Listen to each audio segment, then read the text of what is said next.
सम्राट अशोक ईसा पूर्व 304 से ईसा पूर्व 232 विश्व प्रसिद्ध एवं शक्तिशाली भारतीय मौर्य राजवंश के महान सम्राट थे। अशोक बौद्ध धर्म के सबसे प्रतापी राजा थे। सम्राट अशोक का पूरा नाम देवानाम प्रिय अशोक राजा प्रियदर्शी देवताओं का प्रिय था। उनका राज्यकाल ईसा पूर्व 269 से 232 प्राचीन भारत में था। मौर्य राजवंश के चक्रवर्ती सम्राट अशोक राज्य का मौर्य साम्राज्य उत्तर में हिंदुकुश, तक्षशिला की श्रेणियों से लेकर दक्षिण में गोदावरी नदी, सुवर्णगिरी पहाड़ी के दक्षिण तथा मैसूर तक तथा पूर्व में बांग्लादेश, पाटलिपुत्र से पश्चिम में अफगानिस्तान, ईरान, बलूचिस्तान तक पहुंच गया था। सम्राट अशोक का साम्राज्य आज का संपूर्ण भारत, पाकिस्तान, अफगानिस्तान, नेपाल, बांग्लादेश, भूटान, म्यांमार के अधिकांश भूभाग पर था। यह विशाल साम्राज्य उस समय तक से आज तक का सबसे बड़ा भारतीय साम्राज्य रहा है। चक्रवर्ती सम्राट अशोक विश्व के सभी महान एवं शक्तिशाली सम्राटों एवं राजाओं की पंक्तियों में हमेशा शीर्ष स्थान पर ही रहे हैं। सम्राट अशोक ही भारत के सबसे शक्तिशाली एवं महान सम्राट है। सम्राट अशोक को चक्रवर्ती सम्राट अशोक कहा जाता है, जिसका अर्थ है सम्राटों के सम्राट, और यह स्थान भारत में केवल सम्राट अशोक को मिला है। सम्राट अशोक को अपने विस्तृत साम्राज्य से बेहतर कुशल प्रशासन तथा बौद्ध धर्म के प्रचार के लिए भी जाना जाता है। शासनावधि 269 BC से 232 ईसा पूर्व, राज्याभिषेक 272 ईसा पूर्व, पूर्ववर्ती बिंदुसार, उत्तरवर्ती दशरथ मौर्य, जन्म 304 BC। पाटलिपुत्र, पटना, निधन 232 BC।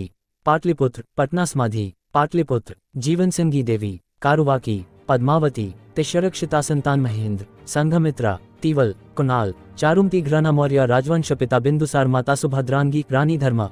सम्राट अशोक ने संपूर्ण एशिया में तथा अन्य आज के सभी महाद्वीपों में भी बौद्ध पंथ का प्रचार किया। सम्राट अशोक के संदर्भ के स्तंभ एवं शिलालेख आज भी भारत के कई स्थानों पर दिखाई देते हैं। इसलिए सम्राट अशोक की ऐतिहासिक जानकारी अन्य किसी भी सम्राट या राजा से बहुत व्यापक रूप में मिल जाती है। सम्राट अशोक प्रेम, सहिष्णुता, सत्य, अहिंसा एवं शाकाहारी जीवन प्रणाली के सच्चे समर्थक थे, इसलिए उनका नाम इतिहास में महान परोपकारी सम्राट के रूप में ही दर्ज हो चुका है। कलहन के राजतरंगणी में धर्माशोक का उल्लेख आता है।